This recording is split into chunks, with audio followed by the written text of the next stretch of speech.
and welcome to French Detours. I'm Tracy Parent, your guide on this adventure. We all love France. In fact, it's the most visited country in the world. When most people think of France, Paris comes to mind. The Eiffel Tower, the Louvre, and of course Notre Dame. It's a dream come true to see these sights, but there is much more to this country than just its capital.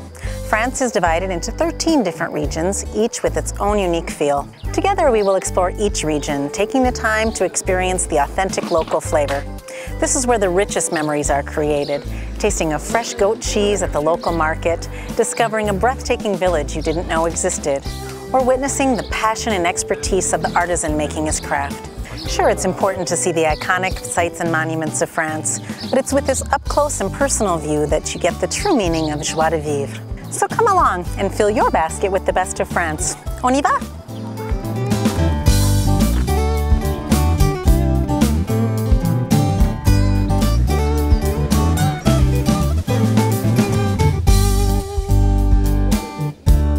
Our first detour takes us to Provence, best known for its Côte d'Azur.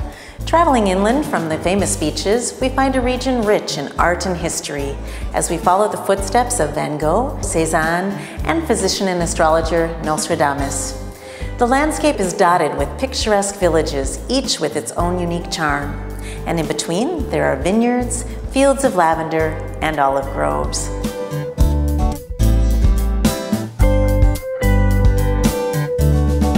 Welcome to Moulin Castellas.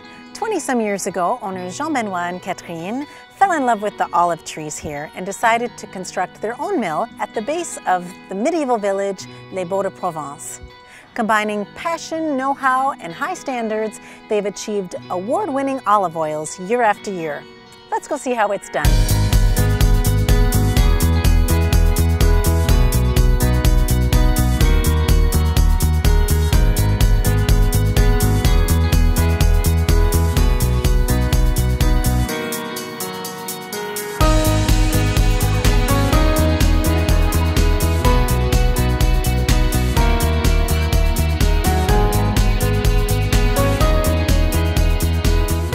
Merci Catherine pour votre chaleureuse accueil. Je sais que vous êtes assez occupée en ce moment. C'est la récolte. Oui, oui, donc ça commence à peu près. Alors la récolte a commencé en octobre et on va finir normalement fin novembre, avant qu'il fasse trop froid en décembre. Et vous avez combien de variétés d'olives ici? Alors en Vallée des Baux, la typicité c'est d'avoir 4 variétés d'olives qui s'appellent Salonenque, Aglando, Grossane et Verdal. Ça, c'est les 4 olives qu'on trouve dans la Vallée des Baux et qui ont été plantées il y a très longtemps, il y a à peu près 300 ans. 300 ans. Vous avez d'autres, vous faites fabriquer plusieurs variétés d'huile aussi ou? Alors, dans une classique AOP Vallée des Baux, on va avoir ces 4 variétés d'olives. Personnellement, au Moulin Castellas, il va y avoir beaucoup d'Aglando, de Salonenque, un peu de Verdal et un peu de Grossane. Et ça fera un goût particulier, mais typique de la Vallée des Baux. Et c'est assez réglé ou vous pouvez choisir? On peut jouer un petit peu avec les pourcentages. Est-ce que vous pouvez nous expliquer les différentes étapes de la fabrication? On va cueillir. Alors pour cueillir, on va installer des filets au sol. On fait tomber les olives dans les filets. Pendant très longtemps, on a travaillé manuellement, à la main, avec des petites caisses. Actuellement, on essaie d'aller un petit peu plus vite. On va donc avoir des peignes électriques. On a une perche avec un peigne qui bouge tout seul et on promène le peigne dans l'arbre, ça fait tomber les olives. Alors avec les olives vont tomber des feuilles, des branches, on trouve un peu de tout. Tout est ramené au moulin. Donc dans les 6 heures de la récolte, l'huile va être faite et mise en cuve. On essaie de travailler très vite. C'est assez vite. Voilà. Donc au moulin, on va réceptionner les olives, on va effeuiller, on va enlever tout ce qui n'est pas olive. Et on se retrouve avec un palox plein d'olives qui aura son bon d'entrée dans le moulin. Chaque palox est identifié avec la date, les kilos d'olives, le lieu où ça a été produit et la personne qui l'a récolté. Et tout ça va être suivi jusque dans la cuve pour la traçabilité. Les olives donc, sont déchargées, elles sont amenées dans une laveuse. Donc la laveuse, c'est de l'eau tout simplement avec des bulles d'air qui font tourner l'olive pour enlever la poussière. Et ensuite, on va rincer. Les olives tombent ensuite dans le broyeur. C'est une petite machine avec un cylindre et des marteaux qui vont taper sur l'olive et qui vont tout casser, comme un mixeur en cuisine. On va faire des petits morceaux de l'olive et on appelle ça la pâte. Et cette pâte va donc rentrer dans le moulin et on va charger ce qu'on appelle des malaxeurs. Les malaxeurs, ce sont des bacs avec une vis sans fin qui va malaxer la pâte doucement. On malaxe en fait pour éclater les petites cellules qui contiennent l'huile. On appelle ça des vacuoles. On va libérer l'huile. En fait, dans une olive, il y a entre 16 et 20% d'huile. Donc, on va libérer cette huile, on décharge la pâte, on la fait passer dans une centrifugeuse horizontale qui tourne très très vite et qui va séparer l'huile d'olive de tout le reste. Et tout ça, ça va partir de côté, on appelle ça le grignon humide, puisqu'il contient encore de l'eau. Tout ça, on va le transporter dans un verger où on va faire du compost avec. On va le travailler pendant 6 mois et on s'en sert d'engrais 6 mois plus tard, on le ramène dans le verger. L'huile qui a été séparée par la centrifugeuse horizontale va passer dans une deuxième centrifugeuse où là on va enlever encore des particules en suspension, éliminer l'eau puisqu'il nous en faut absolument pas et on va se retrouver le produit final qu'on peut goûter à ce niveau-là. C'est ce qu'on va mettre en cuve, c'est ce qu'on mettra en bouteille. En fait, l'huile d'olive c'est un pur jus de fruits on écrase et on sépare. C'est tout ce qu'on fait. Voilà. Et à quel moment est-ce que votre touche intervient? Je dirais que la date de cueillette est importante pour chaque variété, puisqu'on va souvent, nous, commencer par la Salonninque. Ensuite, on va récolter la Glando. On va cueillir la Grossane à différents moments. Et ça change quoi dans le... Alors, les arômes. Les arômes vont être différents. Le temps, pendant la récolte, il fait très beau au départ. Après, on a très souvent un peu de froid. Donc ça va changer les arômes dans l'olive. Donc selon les dates de récolte, on peut cueillir tôt, on peut attendre, laisser l'olive et attendre un petit peu plus tard. Et tout ça va faire des goûts bien particuliers. Donc la touche, elle vient des dates de récolte et puis du pourcentage des variétés. Voilà, comment on fait notre assemblage est très important aussi. Et vous faites aussi quelques aromatiques. Vous voulez en parler un petit peu aussi? Alors les aromatiques, en fait, c'est un côté un petit peu sympa pour nous puisque on amène autre chose que l'olive. On a l'habitude de toujours écraser l'olive. Donc là, pour les aromatiques, au niveau du broyeur, on va apporter, par exemple, des plantes fraîches comme le basilic et la menthe. Donc ces plantes vont être apportées en même temps, écrasées en même temps et malaxées en même temps. Ce qui fait que les huiles essentielles vont se mélanger avec l'huile d'olive. Dans le moulin, ça sent très très bon. Oui. Et quand on le goûte, c'est fabuleux. Et c'est sympa à mettre en filet sur une bonne tomate, par exemple pour le basilic et la menthe, sur des pâtes fraîches, des bonnes pâtes maison. Voilà, c'est super. And your olive oils that are available in the US for purchase, so that is also wonderful. It's not something that people have to come, but if you can come here to see, it's quite extraordinary. Yes, and you can order. So merci beaucoup. Merci à vous, Tracy. Okay. À la prochaine fois.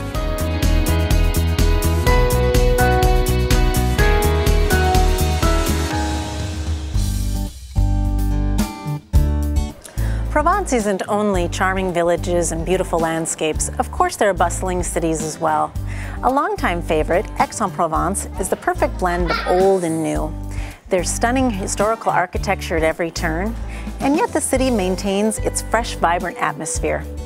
People love Aix for its amazing market, its beautiful fountains, and of course its signature treat, the calisson.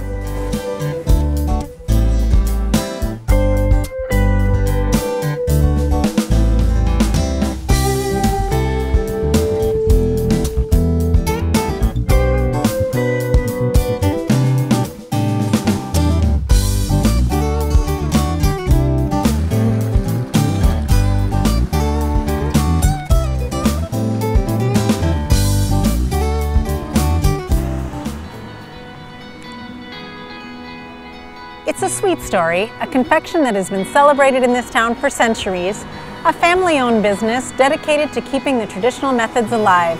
Welcome to La Maison Léonard Parly. On y va.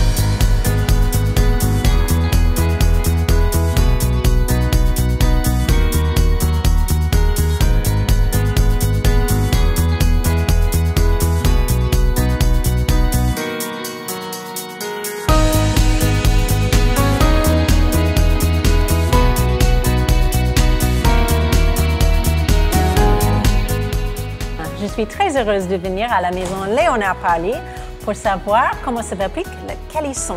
Ben, écoutez, je suis ravi de vous recevoir. Merci, Enchanté. enchanté. Alors, il n'y a pas beaucoup d'Américains qui connaissent les calissons. C'est une spécialité de Provence que je suis ravi de vous faire découvrir, qui est une très très vieille histoire puisque le calisson a vu le jour lors du mariage d'un vieux roi qui se mariait avec la reine Jeanne. Donc, voilà. Et c'était à quelle époque là? Là, on était en plein Moyen-Âge. Donc vous avez une assez longue Une assez longue tradition. histoire, oui, tout à fait. Et la maison Parly, par contre, est un petit peu moins ancienne, mais puisque la maison Parly a été créée en 1874. Mais quand même, il y a une bonne Mais une belle histoire. Oui. Une belle histoire et c'est une tradition très ancienne, donc le calisson en Provence et chez Léonard Parly. Super. Donc il faut montrer peut-être ce que c'est Absolument. exactement. Donc le calisson, c'est une friandise qui est fabriquée à partir des 3 ingrédients que vous voyez ici, c'est-à-dire des amandes, les melons confits et un petit peu d'orange confit. Et lorsqu'on termine la pâte à calisson, on a la particularité de rajouter du sirop qui est un sirop de fruits confits dans notre cas, puisque Parly a la particularité de réaliser ses propres fruits confits et ses melons confits depuis très longtemps. Alors, le produit final, c'est une magnifique friandise qui s'appelle le calisson, que vous découvrez à l'intérieur de cette boîte. Vous regardez ce calisson, c'est une très belle friandise, vous voyez qu'il est absolument blanc, il est très lisse, donc sur le dessus, très doux. Vous voyez la pâte à calisson, donc qui est dorée.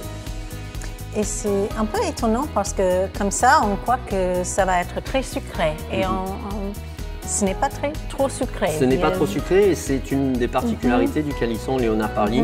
Le calisson Parly est composé de 40% d'amandes, alors que les calissons plus courants sur le marché vont descendre jusqu'à 28-29% d'amandes dans leur composition. Et ça se sent énormément au niveau du goût. C'est ce qui fait que vous avez cette perception d'un calisson moins sucré et plus orienté sur l'amande et le fruit. Ce que nous recherchons et que nous revendiquons au niveau de la qualité de notre produit. Je vous invite à déguster le calisson en entier. Et là, vous avez le mélange de la glace avec son petit côté croquant et de la pâte à calisson avec ce goût d'amande et de fruits confits qui ressort. Excellent. Et en fait, il y a 3 couches, n'est-ce pas? Donc en bas, il y a quelque chose pour tenir, c'est ça? Exactement. C'est simplement une simple feuille composée d'amidon de pommes de terre. Donc on n'a pas de gluten à l'intérieur du calisson, c'est un point important. Oui, le calisson est gluten free. La deuxième partie, c'est la pâte que l'on vous a décrite avec les 3 ingrédients principaux, les amandes, les melons confits et un peu d'autres fruits confits qui sont ajoutés. De temps en temps, ça peut être également des abricots confits qui sont typiques de Provence. Et enfin, la troisième partie du calisson qui est cette glace royale. Elle est fine justement pour éviter d'avoir un goût trop sucré au niveau du calisson, mais qui donne ce petit côté croquant. Et c'est transparent et c'est tout naturel. Absolument. Et donc, c'est un point important, effectivement. Il n'y a aucun adjuvant dans la fabrication du calisson. Les amandes sont considérées comme bonnes pour la santé aussi? Absolument. L'amande a des tas de bienfaits reconnus pour la santé. Et c'est donc un atout supplémentaire pour le calisson. Tracy, je vous propose maintenant de venir visiter la fabrication et de suivre les différentes étapes de fabrication du calisson. Suivez-moi. Ça va tourner pendant combien de temps? Un peu moins d'1 heure. Ça a l'air très homogène déjà. C'est déjà très bon. Et donc quelqu'un fait tout le glaçage le matin pour toute la journée? Voilà, c'est comme ça. On fait la glace le matin pour la journée. C'est important de garder la glace toujours du jour parce qu'après, sinon, elle se durcit et on n'arrive plus à la travailler comme il faut. Vous estimez avoir fait combien de calissons pendant votre carrière? Aucune idée? Vous essayez de faire les calissons dans combien de jours? Il faut laisser 48 heures minimum pour laisser reposer la pâte avant de pouvoir la travailler correctement dans les machines. Une fois que les calissons sont passés dans le four pour durcir la glace, on attend également 1 heure ou 2, on les refroidit pour pas qu'ils soient trop cassants. Mais vous allez voir, c'est excellent. Ça dégage encore une saveur différente. Donc lors de cette étape, ce qui est important, c'est que là vous voyez que Queen peut en plus vérifier la qualité des calissons et écarter des calissons qui ont défaut, ce qu'elle vient de faire. Et ça le permet de vérifier et de s'assurer que l'ensemble des calissons qui sont vendus et qui sont mis dans la boîte sont en parfait état. Très joli. Toute la dentelle est repliée après et voilà, et la boîte est fermée.